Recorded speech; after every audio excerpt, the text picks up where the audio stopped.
Munambam judicial commission തുടരാമെന്ന് ഹൈക്കോടതി. Commission നിയമനം റദ്ദാക്കിയ സിംഗിൾ ബെഞ്ച് ഉത്തരവ് ഡിവിഷൻ ബെഞ്ച് സ്റ്റേ ചെയ്തു. കമ്മീഷൻ റിപ്പോർട്ടിന്മേൽ നടപടി പാടില്ലെന്നും കോടതി നിർദ്ദേശിച്ചു.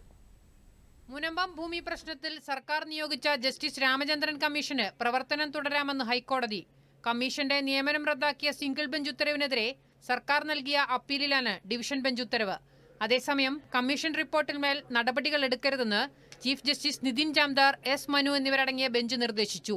സർക്കാരിന്റെ അപ്പീൽ വേനലവധിക്ക് ശേഷം ജൂൺ 16-ന് കോടതി വീണ്ടും പരിഗണിക്കും.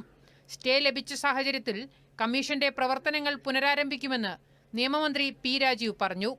മുനമ്പത്ത് താമസിച്ചുകൊണ്ടിരിക്കുന്ന ആളുകളുടെ നിയമപരമായ അവകാശം സംരക്ഷിക്കാൻ എന്തെല്ലാം നടപടികളാണ് സർക്കാരിന് സ്വീകരിക്കാൻ കഴിയുക എന്നത് സംബന്ധിച്ച് പഠിച്ച് റിപ്പോർട്ട് നൽകാനാണ് കമ്മീഷനെ ചുമതലപ്പെടുത്തിയിരുന്നത്. വഖഫ് ട്രിബ്യൂണലിന്റെ പരിഗണനയിലിരിക്കുന്ന വിഷയത്തിൽ ജുഡീഷ്യൽ കമ്മീഷനെ നിയമിക്കാൻ സർക്കാരിന് അധികാരമില്ലെന്ന് പറഞ്ഞാണ് കമ്മീഷൻ നിയമനം സിംഗിൾ ബെഞ്ച് റദ്ദാക്കിയത്.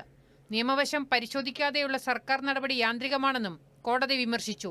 വസ്തുതാ പരിശോധന നടത്തി റിപ്പോർട്ട് നൽകാനാണ് കമ്മീഷനെ നിയമിച്ചതെന്നും മറ്റധികാരങ്ങളൊന്നും കൊടുത്തിട്ടില്ലെന്നുമായിരുന്നു സർക്കാർ വാദം. PS വിനയ, ദൂരദർശൻ ന്യൂസ്, തിരുവനന്തപുരം.